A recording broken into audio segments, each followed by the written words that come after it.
चलिए बात कर लेते हैं इसी बीच एक बड़ी और अहम खबर की। तो इस वक्त की बड़ी खबर, बीजेपी ने दूसरी लिस्ट जारी कर दी है। इस वक्त की बड़ी खबर हम आपको बता रहे हैं, करनाल से मनोहर लाल चुनाव लड़ेंगे। बीजेपी की दूसरी लिस्ट जारी हो गई है, करनाल से मनोहर लाल चुनाव लड़ेंगे। तो बड़ी खबर, पहले ही इस बात के कयास लगाए जा रहे थे और तमाम जो है उठापटक राजनीति में उथल पुथल की स्थिति देखने को मिली और बीजेपी की ये दूसरी लिस्ट जारी हो गई है। करनाल से पूर्व मुख्यमंत्री मनोहर लाल चुनाव लड़ेंगे। तो बीजेपी ने दूसरी लिस्ट जारी कर दी। इस वक्त की बड़ी और अहम खबर हम आपको बता रहे हैं, करनाल से पूर्व मुख्यमंत्री मनोहर लाल चुनाव लड़ेंगे। हालांकि कुछ दिन पहले उन्होंने इस्तीफा दिया, हरियाणा के नए मुख्यमंत्री बन गए हैं नायब सैनी और अब चुनाव लड़ेंगे। तो लोकसभा चुनाव लड़ेंगे करनाल से पूर्व मुख्यमंत्री मनोहर लाल। इस वक्त की बड़ी खबर हम आपको बता रहे हैं, बीजेपी ने दूसरी लिस्ट जारी कर दी है और दूसरी लिस्ट में करनाल सीट पर ये स्थिति साफ हो गई है। करनाल से मनोहर लाल चुनाव लड़ेंगे। हरियाणा की 6 सीटों पर नाम जारी हुए हैं। तो बड़ी खबर हम आपको बता रहे हैं, सिरसा से अशोक तंवर को टिकट दिया गया है और इसे लेकर भी पहले से कहा जा रहा था कि अशोक तंवर को टिकट इस बार दिया जाएगा। तो सिरसा से अशोक तंवर चुनाव लड़ेंगे। ये बड़ी और अहम खबर हम आपको बता रहे हैं, करनाल से पूर्व मुख्यमंत्री मनोहर लाल चुनाव लड़ेंगे। 72 उम्मीदवारों की दूसरी लिस्ट जारी हुई है। हरियाणा की 6 सीटों पर ये नाम जारी कर दिया गया है। तो ये बड़ी और अहम खबर हम आपको बता रहे हैं, अशोक तंवर सिरसा से चुनाव लड़ेंगे।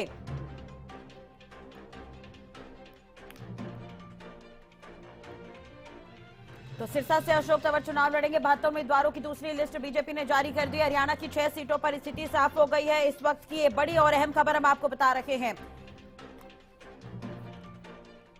अपराजिता श्री हमारे साथ जुड़ेंगे, कुछ ही देर में उनसे बातचीत करने की कोशिश करेंगे। आपको बता दें कि सिरसा से अशोक तंवर चुनाव लड़ेंगे। कुछ समय पहले ही बीजेपी में शामिल हुए। भिवानी महेंद्रगढ़ से धर्मवीर सिंह को टिकट दिया गया है और फरीदाबाद से कृष्णपाल गुर्जर को टिकट दिया गया है। तो बीजेपी ने लिस्ट जारी की है, दूसरी लिस्ट जारी की है। हरियाणा की 6 सीटों पर स्थिति साफ हो गई है। करनाल से मनोहर लाल चुनाव लड़ेंगे, सिरसा से अशोक तंवर चुनाव लड़ेंगे। कुछ समय पहले ही बीजेपी में शामिल हुए हैं अशोक तंवर। अपराजिता हमारे साथ जुड़ गई है ज्यादा जानकारी के लिए। अपराजिता, पूरी जानकारी आपसे चाहेंगे, दूसरी लिस्ट बीजेपी ने जारी कर दी है। बिल्कुल 6 सीटें भाजपा ने हरियाणा से जारी की। अपनी जो दूसरी लिस्ट जारी की है उसमें से अंबाला से बंतो कटारिया का नाम सामने आया। बंतो कटारिया अंबाला से लोकसभा चुनाव लड़ेंगी। सिरसा से अशोक तंवर, बिल्कुल जैसा आपने कहा कि अभी अभी उन्होंने ज्वाइन किया है भाजपा को, अशोक तंवर सिरसा से लोकसभा चुनाव लड़ेंगे। वहीं करनाल से पूर्व मुख्यमंत्री मनोहर लाल खट्टर लोकसभा चुनाव लड़ेंगे। भिवानी महेंद्रगढ़ से चौधरी धर्मवीर सिंह, गुरुग्राम से राजेंद्रजीत प्रेम यादव का नाम सामने आया है। बिल्कुल पहले भी अक्सर लगाई जा रही थी कि गुरुग्राम से राजेंद्रजीत का ही नाम सामने आएगा। वहीं फरीदाबाद से कृष्णपाल गुर्जर का नाम सामने आया है। पहले भी कहा जा रहा था, सूत्रों के हवाले से हमें दर्शकों को बता रहे थे कि कृष्णपाल गुर्जर का नाम फरीदाबाद से ही सामने आएगा। बिल्कुल चलिए, तो ये वाकई बड़ी और अहम खबर है इस वक्त अपराजिता। और भी बाकी सीटों को लेकर क्या कुछ कहा जा रहा है? 72 लोगों की लिस्ट है इसमें। जी बिल्कुल, देखिए अभी आगे जो दूसरी तीसरी सूची आएगी भारतीय जनता पार्टी की, उसमें जो बाकी 4 और नाम हो सकते हैं हरियाणा को लेकर, क्योंकि देखिए अभी और भी एक और सीसी होगी, कोर कमेटी की बैठक होगी हरियाणा को लेकर। उसमें बाकी 4 नामों को लेकर चर्चा की जाएगी। उसके बाद ही फिर सीसी होगी, उसमें डिस्कशन किए जाएंगे। हालांकि देखिए ये बहुत दिलचस्प है जानना, क्योंकि देखिए जब आखिरी जो मुहर लगता है वो केंद्रीय चुनाव समिति की बैठक में लगता है। हमें लग रहा था कि जब केंद्रीय चुनाव समिति की बैठक हुई थी उसमें से हरियाणा से कोई भी यहाँ पर मौजूद नहीं था। मुख्यमंत्री मौजूद नहीं थे उस वक्त के, मनोहर लाल मौजूद नहीं थे, प्रभारी मौजूद नहीं थे, विप्लव देव अध्यक्ष मौजूद नहीं थे, इसका प्रभारी मौजूद नहीं थे। तो लग रहा था कि इस बार जब भारतीय जनता पार्टी की दूसरी सूची आएगी तो हरियाणा को लेकर नाम नहीं हो सकता, क्योंकि देखिए आखिरी मोहर तो सीईसी में ही लगती है। मगर देखिए भारतीय जनता पार्टी की जो स्ट्रैटेजी है उसके बारे में कोई भी नहीं कह सकता कि क्या कब कुछ हो सकता है। तो बिल्कुल उसी तरह से जब ये सूची आई है अभी इसमें से 6 नाम हरियाणा को लेकर है। बिल्कुल जैसा आपने कहा कि जो बाकी 4 नाम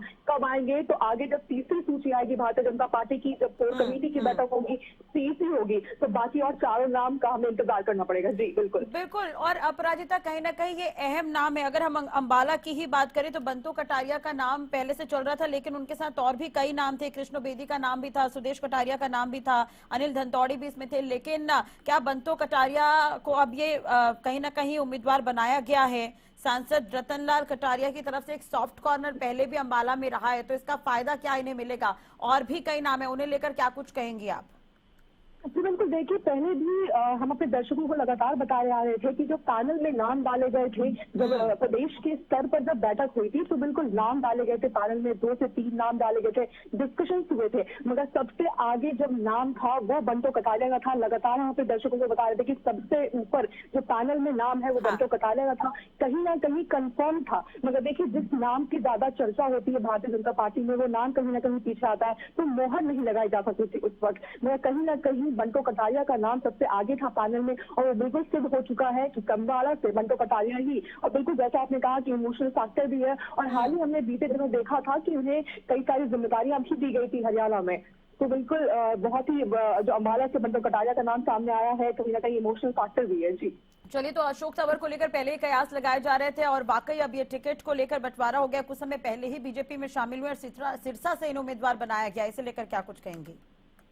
जी बिल्कुल, अभी अभी उन्होंने ज्वाइन किया है और सिरसा से उन्हें बनाया गया है। पहले देखिए सुनीता दुग्गल से पहले थी और उनका भी नाम सामने आया था, और कई नाम और पैनल में चल रहे थे, मगर सबसे आगे इनका ही नाम लगाया गया था। मतलब दर्शकों को भी बता रहे थे कि अशोक तंवर हो सकते हैं, और बिल्कुल उसे मोहर लग चुकी है आज के सिरसा से। साथ ही देखिए सुनीता दुग्गल का भी नाम सामने आ रहा था, अब साफ हो चुका है कि अशोक तंवर ही सिरसा से लोकसभा चुनाव लड़ेंगे। और भी कई नाम थे इस पैनल में, मगर अशोक तंवर सबसे आगे थे पैनल में और उनका नाम लग चुका है। जी चलिए, आप राजिता बने रहेगा हमारे साथ। हरियाणा न्यूज की इनपुट एडिटर ज्योति सांगवान इस वक्त हमारे साथ जुड़ गई है न्यूज रूम से, मेरी सहयोगी ज्योति। एक तरह से देखा जाए तो 6 सीटों पर स्थिति साफ कर दी है बीजेपी ने, क्या कुछ कहेंगे इस पर?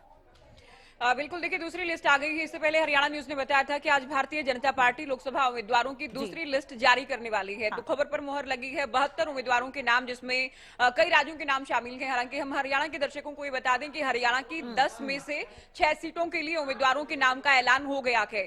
सबसे बड़ी बात क्या है? सबसे बड़ी बात यह कि मनोहर लाल, हरियाणा के पूर्व मुख्यमंत्री, करनाल से पूर्व विधायक, बीजेपी के वरिष्ठ नेता, करनाल से बीजेपी उम्मीदवार के तौर पर ताल ठोकने वाले हैं। उनका नाम इस लिस्ट में है। तो करनाल से उम्मीदवार होंगे। चूंकि आज जब की ओर से विधायक पद से इस्तीफा दिया गया, तब इस बात को लेकर लगातार खबरें थी। तब भी हम बुलेटिन में बात कर रहे थे कि आज या कल में तस्वीर साफ हो सकती है। तो करनाल से लोकसभा के उम्मीदवार होंगे मनोहर लाल।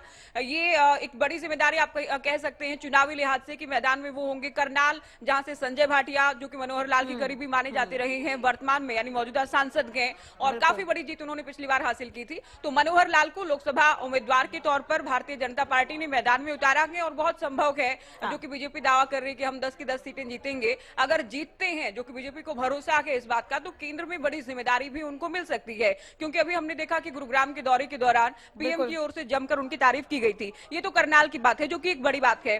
अंबाला से पूर्व केंद्रीय राज्य मंत्री रहे, पूर्व सांसद रहे रतनलाल कटारिया की धर्मपत्नी बंतो कटारिया को टिकट दी गई है। पैनल में भी इनका नाम शामिल था। हरियाणा न्यूज ने बताया था कि बंतो कटारिया को मौका मिल सकता है, तो उन्हें उम्मीदवार के तौर पर मैदान में उतारा है। अशोक तंवर, जो कि कुछ दिन पहले ही आम आदमी पार्टी से भारतीय जनता पार्टी में आए थे, उससे पहले तृणमूल कांग्रेस में भी, उससे पहले अपना फ्रंट भी इन्होंने बनाया था। कांग्रेस के भी प्रदेश अध्यक्ष ये रहे। सिरसा से इससे पहले एक बार सांसद ही रहे थे, हालांकि उससे अगली बार इन्हें जीत नहीं मिल पाई थी। तो अशोक तंवर को भारतीय जनता पार्टी ने सिरसा से मैदान में उतारा है। ये भी हरियाणा न्यूज ने पहले ही जानकारी दी थी। भिवानी महेंद्रगढ़ की बात कर लें, धर्मवीर सिंह को इस बार भी मौका मिला है। धर्मवीर सिंह इस बार फिर से एक बार मैदान में होंगे। गुरुग्राम से भी हमने पहले बताया था कि राव इंद्रजीत ही उम्मीदवार होंगे, तो राव साहब को एक बार फिर से अवसर दिया गया है। फरीदाबाद में भी कोई बदलाव नहीं किया गया है। केंद्रीय राज्य मंत्री कृष्णपाल गुर्जर इस बार भी उम्मीदवार होंगे। इसमें देखिए, सबसे बड़ी बात यह है कि करनाल से मनोहर लाल हैं। दूसरा, आम आदमी पार्टी से भारतीय जनता पार्टी में आए अशोक तंवर को मौका दिया गया है। स्वर्गीय रतनलाल कटारिया की पत्नी बीजेपी नेता बंतो कटारिया को मौका दिया गया है। भिवानी महेंद्रगढ़ से उम्मीदवार को नहीं बदला है। गुरुग्राम सीट से उम्मीदवार नहीं बदले गए हैं। फरीदाबाद से भी कृष्णपाल गुर्जर को उतारा गया है, ये भी उम्मीदवार नहीं बदले गए हैं। ये अपने आप में बड़ी बात है राजश्री। बिल्कुल, लेकिन सिरसा में बदलाव है कहीं ना कहीं ज्योति। बिल्कुल देखिए, सिरसा में बदलाव किया गया है। सिरसा को लेकर खबरें थी, चूंकि सुनीता दुग्गल 2 बार सांसद रही, महिला नेता के तौर पर भी, इससे पहले प्रवक्ता के तौर पर भी पार्टी का पक्ष रखती रही। लेकिन भारतीय जनता पार्टी की ओर से जो इंटरनल सर्वे करवाए गए हैं, खबरें ये हैं कि सर्वे के आधार पर ही जो उम्मीदवार हैं उनके नामों को फाइनल किया गया है। कितना पसंद किया जा रहा है, कितना पसंद नहीं किया जा रहा है, ये बहुत क्लियर हो गया है कि सुनीता दुग्गल का टिकट कट गया है। क्यों? क्योंकि 2 ही आरक्षित सीटें हैं हरियाणा में, अंबाला और सिरसा से वो सांसद रही, इस बार उन्हें मौका नहीं मिला कि, तो सुनीता दुग्गल का टिकट कट गया कि ये अपने आप में बड़ी बात है। बिल्कुल। और ज्योति, एक तरह से देखा जाए जो लिस्ट अभी सामने आई, अगर हम हरियाणा की ही बात करें तो 6 सीटों पर अभी ये नाम क्लियर हो गए हैं। बिल्कुल, तो किस तरह से देख रही हैं आप तमाम कैंडिडेट्स को, क्योंकि एक ही जगह पर बदलाव है, बाकी जगहों पर सेम ही उम्मीदवार हैं।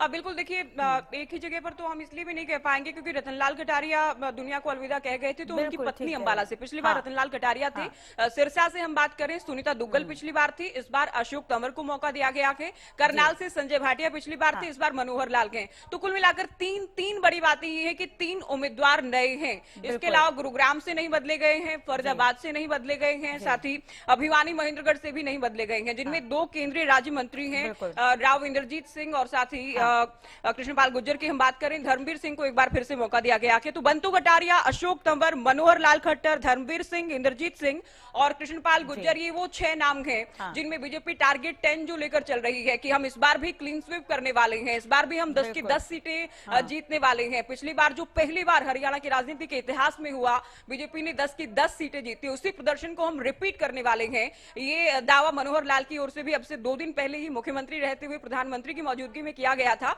तो क्या इस दावे को पूरा कर पाएंगे इन उम्मीदवारों के साथ, कितना मजबूती से चुनाव लड़ते हैं और किस तरह से जनता के बीच जाते हैं, किन किन मुद्दों को लेकर, ये अब देखने वाली बात होगी। बिल्कुल। ज्योति, एक तरह से अगर हम बात कर लेते बंतु कटारिया की ही, तो क्या सॉफ्ट कॉर्नर उन्हें मिलेगा वहां पर, क्योंकि उसे उस लिहाज से पहले देखा जा रहा था, ऑल्दो वो बहुत सारे पदों पर रही हैं, जिम्मेदारी भी उन्हें दी गई है, लेकिन सॉफ्ट कॉर्नर कितना बड़ा फैक्टर रहेगा वहां पर? देखिए, सहानुभूति काम तो करती है। रतनलाल कटारिया के जो चाहने वाले थे, उनके समर्थक थे, उनके जो फॉलोअर्स थे, अब बंतु कटारिया अगर मैदान में आएंगी तो उनका जो पर्सनल किसी भी नेता का, चूंकि रतनलाल कटारिया भी बीजेपी के एक बड़े नेता रहे थे, अलग अलग संगठन में अलग अलग पदों पर काम किया। जब भारतीय जनता पार्टी बहुत अच्छी स्थिति में नहीं थी, तब भी वो पार्टी का मजबूती से झंडा उठाए हरियाणा में खड़े रहे। तो उनका जो पर्सनल वोट बैंक है, उसका फायदा तो डायरेक्टली जाने वाला है बंतु कटारिया को यानी भारतीय जनता पार्टी को। दूसरा, जो मोदी लहर की बातें इस बार भी है, 370 प्लस की, एनडीए 400 पार की जो बातें हैं, तो मोदी के नाम का या फिर जिस तरह से काम किया गया भारतीय जनता पार्टी की ओर से केंद्र और प्रदेश में, उसका भी असर कहीं ना कहीं अंबाला में मिल सकता है। अब देखना यह है कांग्रेस किसे मैदान में उतारती है, क्या कुमारी सैलजा अंबाला से आएंगी या फिर नहीं, क्योंकि बार बार वो कह रही है कि हाईकमान जो भी डिसाइड करेगा उसे फॉलो किया जाएगा, लेकिन खुद वो विधायक का चुनाव लड़ना चाहती हैं। तो क्या वो मैदान में आती हैं, या फिर मुलाना से जो विधायक है वरुण चौधरी, क्या उनको मौका दिया जाता है, या फिर कोई और भी नाम हो सकता है? उस पर ये डिसाइड करेगा कि टक्कर कितनी मजबूत हो सकती है या सीट कौन निकाल सकता है, ये भी देखने वाली बात होगी। सिरसा की हम बात कर रहे थे, देखिए सुनीता दुग्गल का टिकट कटाक है, ये कहीं ना कहीं एंटी इनकम्बेंसी की बात करें, या फिर एक्टिव सांसद नहीं रहे, या फिर उतना काम नहीं कर पाए, जो केंद्र से योजनाएं सीधे लोगों से जुड़ी थी उनका फायदा पात्र लोगों तक नहीं पहुंचाए, या फिर उसे डिलीवर नहीं कर पाए विकास कार्यों को। बहुत सारे फैक्टर ऐसे हो सकते हैं जिसके आधार पर टिकट कटा होगा। बिल्कुल ठीक है, जो इस पर आगे बात करेंगे। अमित तिवारी जी जुड़ गए हैं, हरियाणा न्यूज के पॉलिटिकल एडिटर, उनसे भी बातचीत कर लेते हैं। अमित जी, क्या कुछ कहेंगे? दूसरी लिस्ट बीजेपी की आ गई है, हरियाणा की 6 सीटों पर बीजेपी ने स्थिति साफ कर दी है। बिल्कुल राष्ट्रीय, देखिए भारतीय जनता पार्टी ने अब 72 जो उम्मीदवारों का ऐलान कर दिया। इससे पहले इनकी 2 मार्च को पहली सूची आई थी, जिसमें 195 जो उम्मीदवारों का नाम का ऐलान था, और आज 72 आई है। तो ऐसे में हरियाणा के लिए भी देखिए, जैसा कि उम्मीद जताई जा रही थी कि 5 से 6 नाम हो सकते हैं, और वही हुआ है कि जो हरियाणा के मामले में जो पहली सूची है, जिसे कहा जाए तो कोई बड़ी बात नहीं है, क्योंकि देखिए 6 नाम का ऐलान हो गया है। और इसमें सबसे अहम बात है कि चेहरे नए हैं। जैसा कि लगातार कहा जा रहा था कि हरियाणा में इस बार कई सीटों पर नए चेहरे चुनाव मैदान में उतरने को देखेंगे। देखिए, मंगलवार को जो राजनीतिक घटनाक्रम, यानी कल जो राजनीतिक घटनाक्रम हुआ, और उसके बाद आज की बात करें तो मनोहर लाल खट्टर ने जिस प्रकार से विधानसभा से भी इस्तीफा दे दिया था, तो उससे साफ था कि कुछ न कुछ उनके मन में चल रहा है, कुछ पार्टी के मन में चल रहा है। पार्टी हाईकमान ने क्या निर्देश। चलिए, लेकिन अमित जी, अब सिरसा को लेकर क्या कहेंगे? अशोक तंवर है, वो चुनाव लड़ते हुए नजर आएंगे सिरसा सीट से, सुनीता दुग्गल का टिकट कट गया है। हाँ जी बिल्कुल राष्ट्रीय, जब भी चर्चा हुई है सीटों को लेकर, तो उस समय यह चर्चा में हमने इस बात को बार बार रखा है कि सिरसा को सबसे कमजोर जो मानकर चल रही थी भारतीय जनता पार्टी के जितने भी सर्वे अब तक आए थे, उनमें सुनीता दुग्गल को सबसे कमजोर कैंडिडेट माना जा रहा था। यानी कि उनके खिलाफ जो है वो सर्वे आ रहे थे। चाहे केंद्रीय मंत्रियों का भी एक सर्वे करवाया गया था आज से कभी 1-1.5 साल पहले, उसके बाद, और कई एजेंसियों के सर्वे आए, उसमें भी उन्हें कमजोर पाया गया। हालांकि परफॉर्मेंस के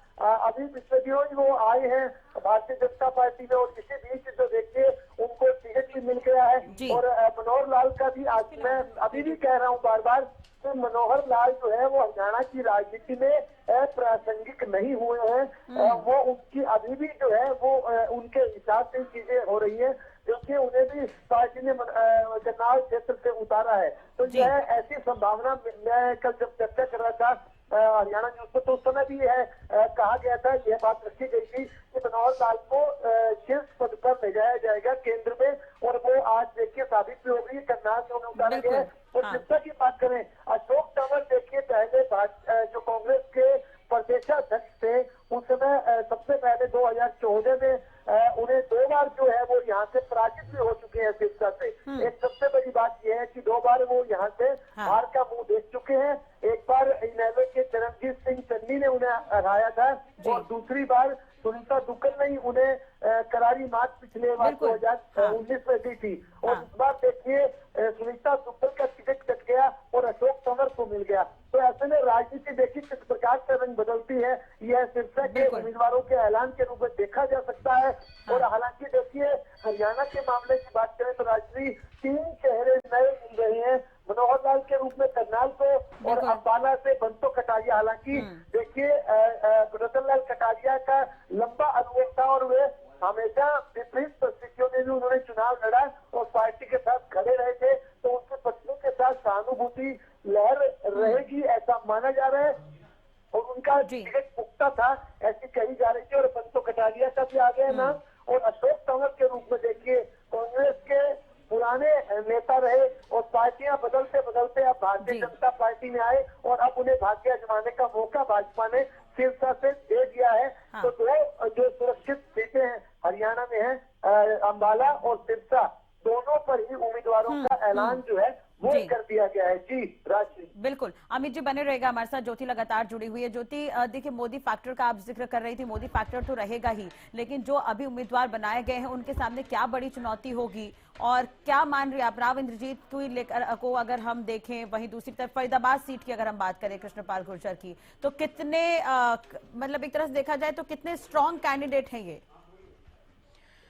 देखिए राशि, मेरे से सवाल है आपका जी, एक बार फिर से रिपीट करेंगे आप? बिल्कुल। मोदी फैक्टर तो है ही ज्योति, लेकिन अभी जो लिस्ट सामने आई है, बीजेपी ने इन पर भरोसा जताया है, तो उनकी उम्मीदों पर भी कितना खरा उतरेंगे? अगर मैं बात करूं राव इंद्रजीत की, अगर हम बात करें फरीदाबाद सीट से कृष्णपाल गुर्जर की, तो बिल्कुल देखिए मोदी फैक्टर तो है ही, और मोदी फैक्टर के सहारे ही बीजेपी ने देश भर में 2014 में ऐतिहासिक प्रदर्शन किया था। हरियाणा में भी 7 सीटें जीती। 2019 में चूंकि जिस तरह से देशभक्ति का भाव पूरे देश में देखा गया, हरियाणा पर भी उसका असर रहा। 10 की 10 सीटें भारतीय जनता पार्टी ने जीती थी। और जब भी हमने कैंपेनिंग भी चूंकि हमने कवर की, उम्मीदवार खुद के नाम से ज्यादा या खुद के जो स्थानीय मुद्दे हैं उनके अलावा देशभक्ति और पीएम मोदी का नाम लेते ज्यादा नजर आए थे। यानी मोदी वेव थी, और मोदी वेव के सहारे ही चुनाव लड़ा गया। जहां तक बात कर रही राव इंद्रजीत की, तो राव इंद्रजीत जाहिर है अहिरवाल बेल्ट में खासा असर वो रखते हैं। दक्षिण हरियाणा की जो विधानसभा हलके भी हैं जो कि उनके लोकसभा क्षेत्र के तहत आते हैं, वहां भी उनका खासा प्रभाव है। तो एक मजबूत कद्दावर नेता ही दशकों तक कांग्रेस की राजनीति करते रहे और अलग अलग पदों पर रहे। 2014 से पहले भारतीय जनता पार्टी में आते हैं, गुरुग्राम से टिकट इनको दिया जाता है, केंद्रीय राज्य मंत्री रहे। मोदी पार्ट 1 में भी, मोदी पार्ट 2 में भी इन्हें केंद्र में रखा गया, मोदी टीम में ये रहे। तो इसमें कोई दो राय है ही नहीं कि बहुत मजबूत उम्मीदवार हैं। खुद भी इनके पर्सनल वोट बैंक की बात करते हैं, इनकी कद की बात करते हैं, तो बड़े स्ट्रक्चर के नेता हैं, इसमें कोई दो राय नहीं। तो बहुत मुश्किल तो इनकी राहें नहीं होंगे। हालांकि देखना यह भी है कि कांग्रेस से किसे मैदान में उतारा जाता है, गुरुग्राम से भी।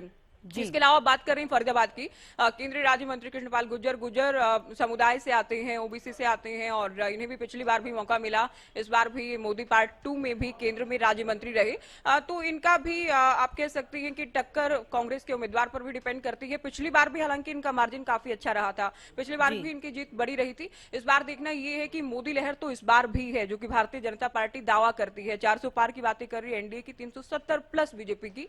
तो मोदी लहर तो है ही, प्लस क्या इनके नाम की कोई एंटी इनकम्बेंसी या इनके चेहरे को लेकर या बतौर सांसद केंद्रीय राज्य मंत्री के तौर पर क्या कोई इनके खिलाफ लहर या माहौल है देखना होगा। हालांकि बीजेपी ने जब टिकट दिए हैं तो सर्वे तमाम तरह के करवाए गए होंगे कि कितना पसंद किया जा रहा है सांसद को, क्या विवादित तो नहीं रहे हैं, केंद्र की जो योजनाएं हैं वो पात्र लोगों तक पहुंचाने में कितना कामयाब हुए हैं, जातिगत समीकरण सबसे पहले देखे जाते हैं, सोशल इंजीनियरिंग जिसको लेकर तमाम दल कहते हैं कि हम जाति की राजनीति नहीं करते, लेकिन जातिगत फैक्टर सबसे बड़ा रहता है। तो दोनों ही बड़े कद के नेता हैं, राव इंद्रजीत भी और कृष्णपाल गुर्जर भी।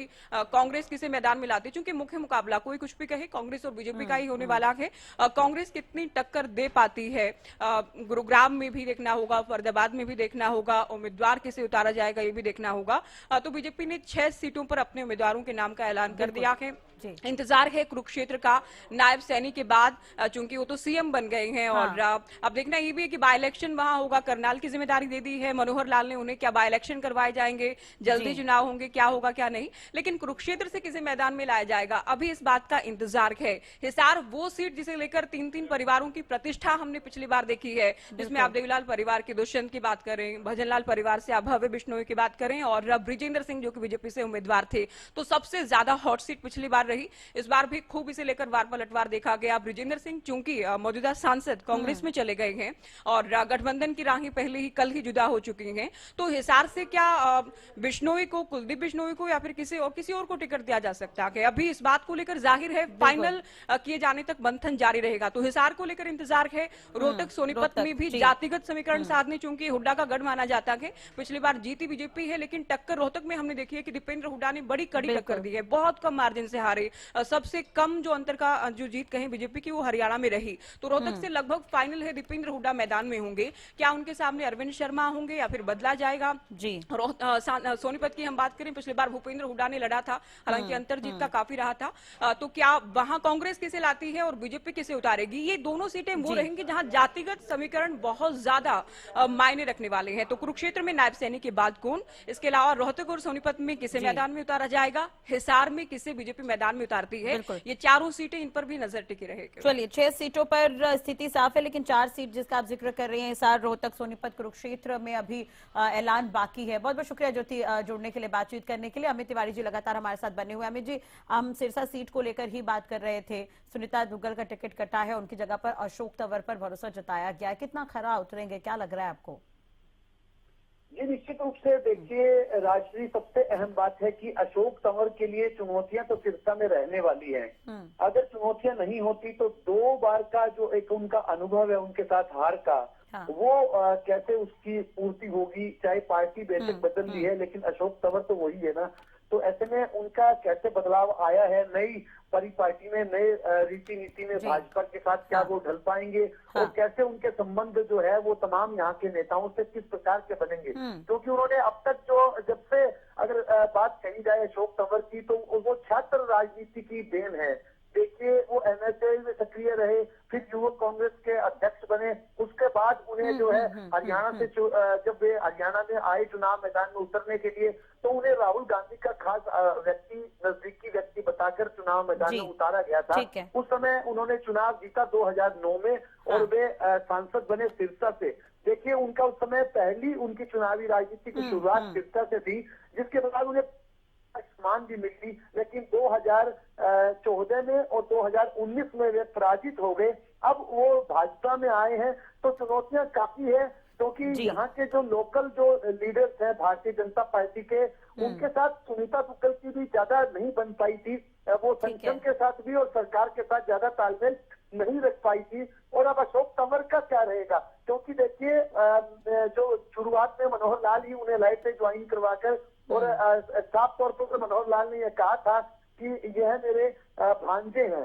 हालांकि यही बात उन्होंने सुनीता दुग्गल के लिए भी कही थी कि मेरी भांजी है, वो उस समय अब उनकी टिकट कट गई है। लेकिन परफॉर्मेंस के आधार पर पिछली बार भी 2 बार उन्हें नकारा गया था। देखने वाली बात है कि वो पिछली जो अपनी नाकामियां थी, पिछली जो नाराजगियां थी, और जो स्थानीय नेता हैं, चाहे यहाँ के लोकल लीडर्स, बड़े बड़े जो नेता हैं, उनके साथ उनकी नाराजगियां रही, उसको नाराजगियों को कैसे दूर कर पाएंगे और कैसे लोगों का विश्वास एक बार फिर जीत पाएंगे।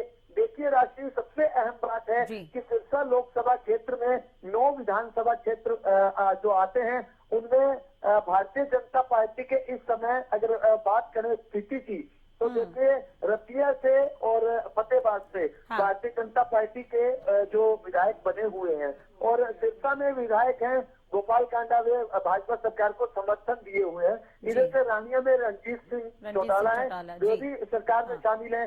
तो ऐसे में बाकी जगह की अगर बात करें तो नरवाना क्षेत्र भी आता है, रामनिवास सुरजा खेड़ा है, हालांकि जेजेपी से है, लेकिन जेजेपी से उनके जो तलखियां चल रही है और वे एक तरह से सरकार से अघोषित रूप में सरकार के साथ खड़े दिखाई देते हैं। और अगर और इलाकों की बात भी करें तो वहाँ देवेंद्र बबली है टोहाना में, वो भी सिरसा लोकसभा क्षेत्र का हिस्सा है। तो देवेंद्र बबली भी सरकार के साथ खड़े हैं, सरकार के साथ खड़े हैं, लेकिन वो क्या अशोक तंवर के साथ खड़े हुए मिलेंगे, यह देखने वाली बात होगी। इस ऐसे में इन तमाम जो नेताओं का और साथ साथ भाजपा के जो समर्पित संगठनात्मक तौर पर लोग हैं अभी सक्रिय, उनके साथ अशोक तंवर कैसे तालमेल रख पाएंगे, यह अपने आप में बड़ी बात है। और जैसे ज्योति ने पूरे हरियाणा का भी बताया था, जिस प्रकार से 4 सीटों का विश्लेषण उन्होंने बताया कि अभी वो रह गई हैं।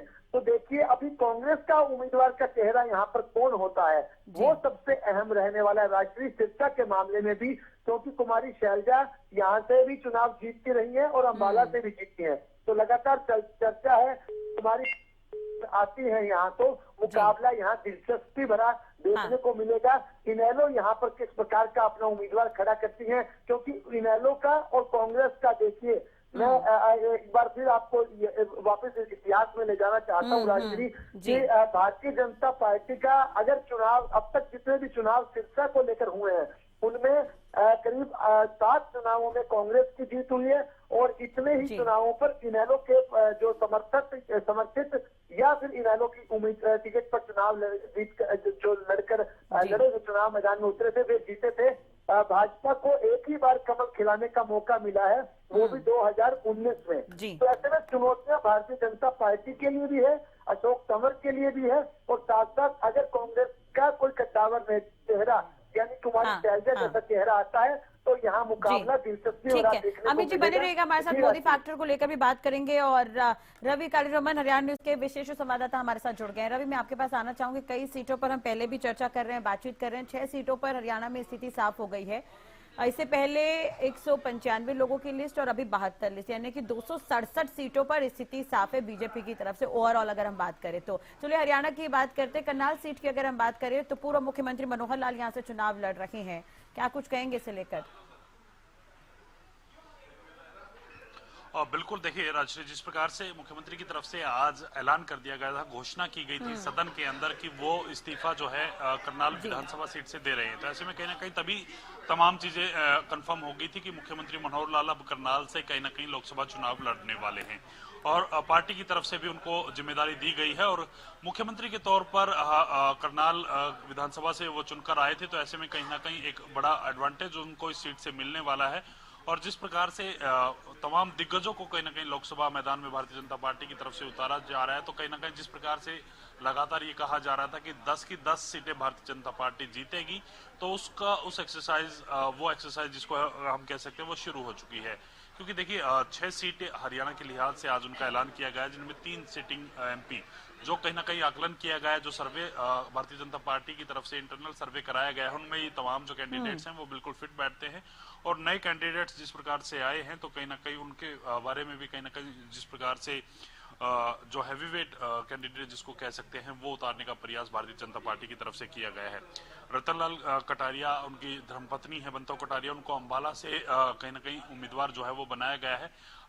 रतनलाल कटारिया कहीं ना कहीं मुख्यमंत्री मनोहर लाल के साथ साथ अगर बात की जाए तो प्रधानमंत्री नरेंद्र मोदी के भी करीबियों में रहे हैं।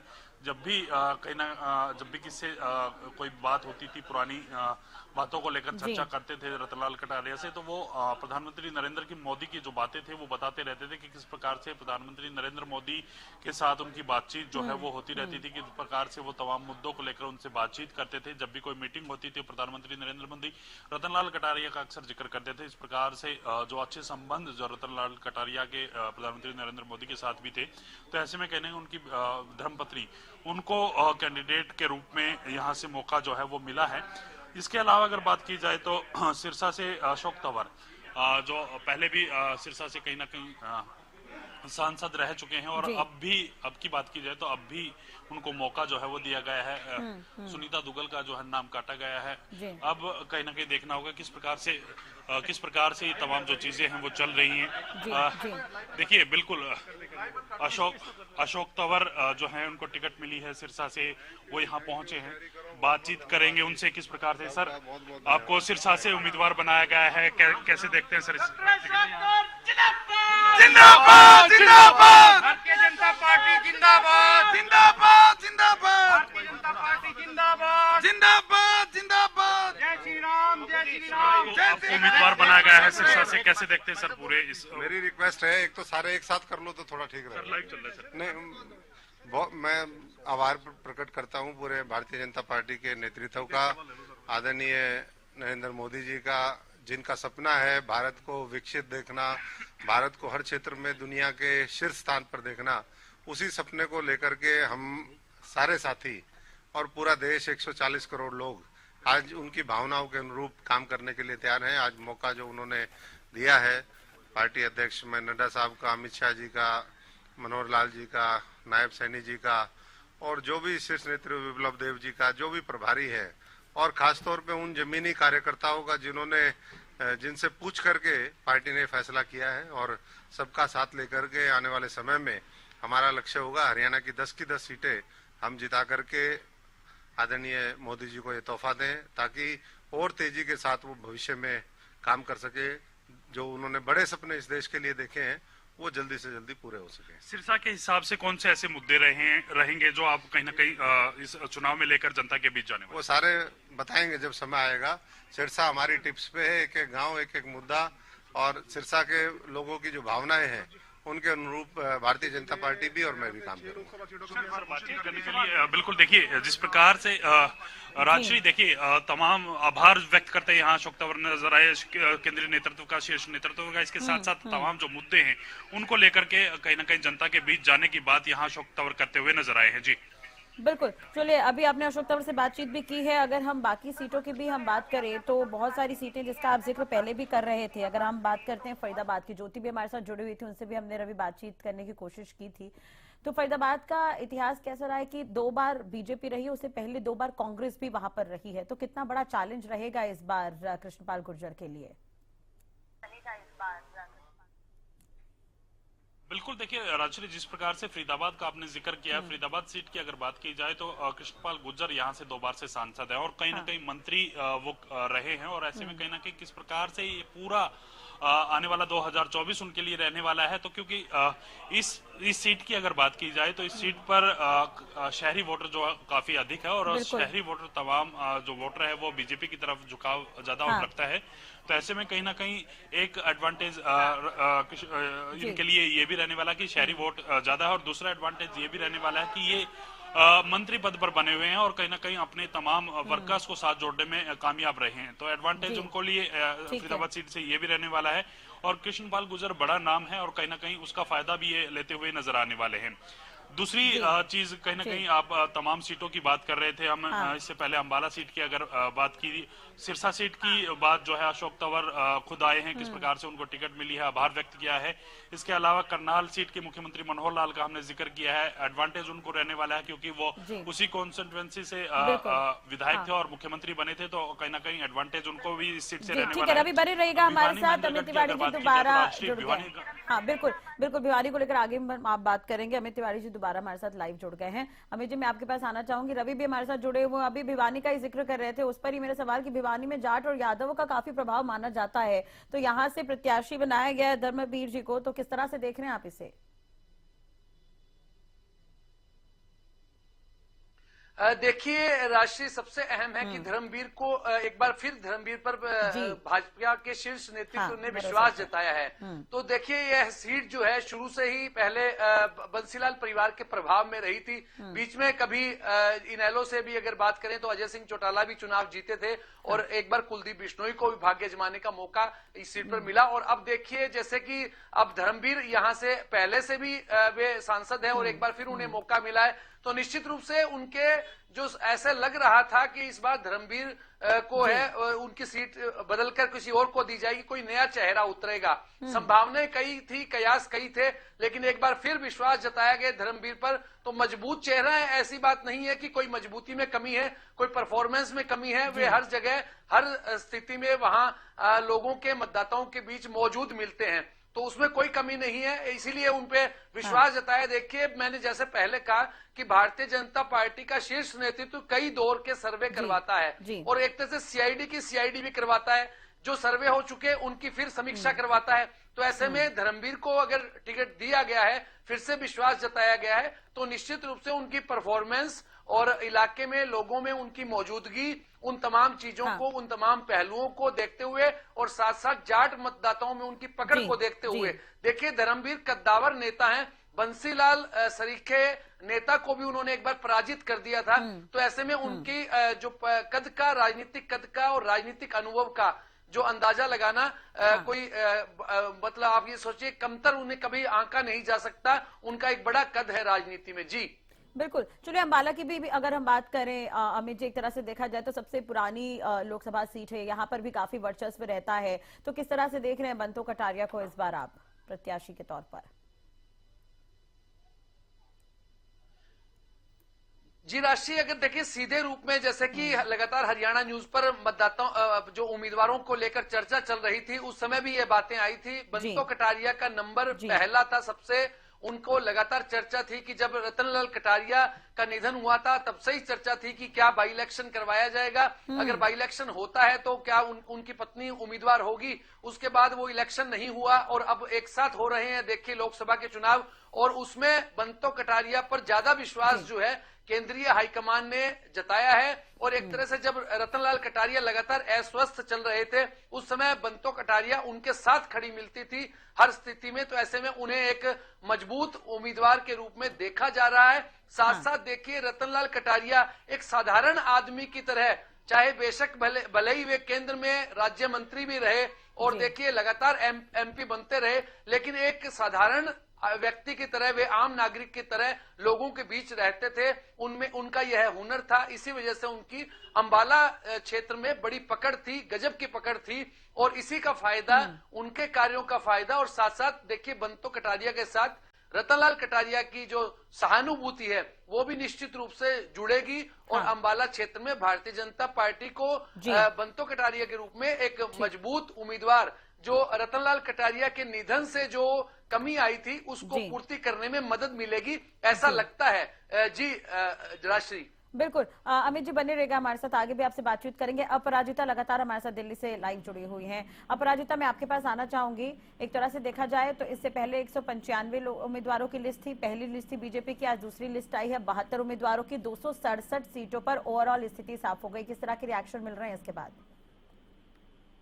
जी बिल्कुल, देखिए राष्ट्रीय अभी जो सूची आई है, दूसरी सूची आई है भारतीय जनता पार्टी की। हालांकि कहा जा रहा था कि हरियाणा को लेकर संभवतः इस बार सूची में नाम नहीं हो सकते हैं, बट बिल्कुल राष्ट्रीय भाजपा हमेशा से चौंकाती है, अपने लोगों को चौंकाती है, तो हरियाणा के 6 नाम इसमें है। अब आगे जो बाकी और 4 नाम होंगे वो किनके होंगे वो देखना होगा। रही बात रिएक्शन की, तो अभी देखिए राष्ट्रीय सूची आई है, थोड़ी देर में जो ऑपोजिशन है उनके रिएक्शन आने शुरू होंगे, क्योंकि देखिए कांग्रेस की भी कल सूची आई थी, हरियाणा को लेकर एक भी नहीं नाम थे। तो हमने अपने दर्शकों को कल भी बताया था और आज भी बताया था कि कहीं ना कहीं कांग्रेस इंतजार कर रही थी कि भाजपा हरियाणा को लेकर, क्योंकि देखिए हरियाणा बहुत इंपॉर्टेंट हो जाता है, क्योंकि भाजपा का 370 से ऊपर का जो लक्ष्य और साथ ही एनडीए का 400, तो हर लोकसभा सीट इंपॉर्टेंट हो जाती है। और हरियाणा में चूंकि पिछली बार जब 2019 के लोकसभा चुनाव हुए थे तो सभी के सभी 10 लोकसभा सीटों पर भाजपा ने ऐतिहासिक जीत दर्ज की थी, इसलिए हरियाणा बहुत इंपॉर्टेंट स्टेट बन जाता है। तो अब कांग्रेस कहीं ना कहीं इंतजार कर रही थी कि भाजपा अपनी सूची रिलीज करेगी, क्योंकि देखिए अटकलें लगाई जा रही थी कि जब कांग्रेस की दूसरी सीईसी हुई थी तो कांग्रेस हरियाणा को लेकर चर्चा होगी, मगर कांग्रेस ने चर्चा नहीं की थी। हालांकि भाजपा के, जैसे मैंने कुछ देर पहले बताया राष्ट्रीय की, भाजपा में भी डिस्कशन शायद नहीं हुए थे। हमें ऐसा लग रहा था कि हरियाणा में क्योंकि उनके मुख्यमंत्री, उस वक्त के मुख्यमंत्री मनोहर लाल मौजूद नहीं थे, प्रभारी अध्यक्ष प्रभारी मौजूद नहीं थे, तो संभवतः हरियाणा को लेकर चर्चा नहीं हुई थी। तो उस दिन दिन भी हमने अपने दर्शकों को बताया था कि संभवतः उस दिन दुष्यंत चौटाला मिलकर गए हैं अध्यक्ष जेपी नड्डा से, तो संभवतः प्रधानमंत्री नरेंद्र मोदी से इस बात को लेकर चर्चा की गई है, हरियाणा को लेकर चर्चा की गई थी उस दिन। और अब जब फाइनली जब सूची आई है तो हमारे सामने है कि 6 नाम सामने आ चुके हैं। तो संभवतः देखिए अब जब कांग्रेस की जब तीसरी सूची आएगी, जब तीसरी पीसी की बैठक होगी तो संभवतः हरियाणा को लेकर अब चर्चा हो सकती है। और बिल्कुल मैं जैसा सुन रही थी अमित जी को कि वो कह रहे थे कि अंबाला को लेकर जब बंटू कटारिया का नाम सबसे आगे था, जब पैनल बनाए गए थे तब भी 3 से 4 नाम थे उसमें, मगर सबसे आगे बंटू कटारिया का नाम था, क्योंकि बिल्कुल जैसा उन्होंने कहा कि इमोशनल फैक्टर है, बिल्कुल इमोशनल फैक्टर है, क्योंकि कुछ ही दिन पहले जो उनके हस्बैंड का निधन हुआ है, जो पूर्व सांसद जो सांसद का निधन हुआ है, तो बिल्कुल क्योंकि देखिए भाजपा की हमेशा से रही है स्ट्रैटेजी के हिसाब से वो खेलते हैं, चाहे वो विधानसभा चुनाव हो या फिर लोकसभा चुनाव हो, स्ट्रैटेजी रहती है।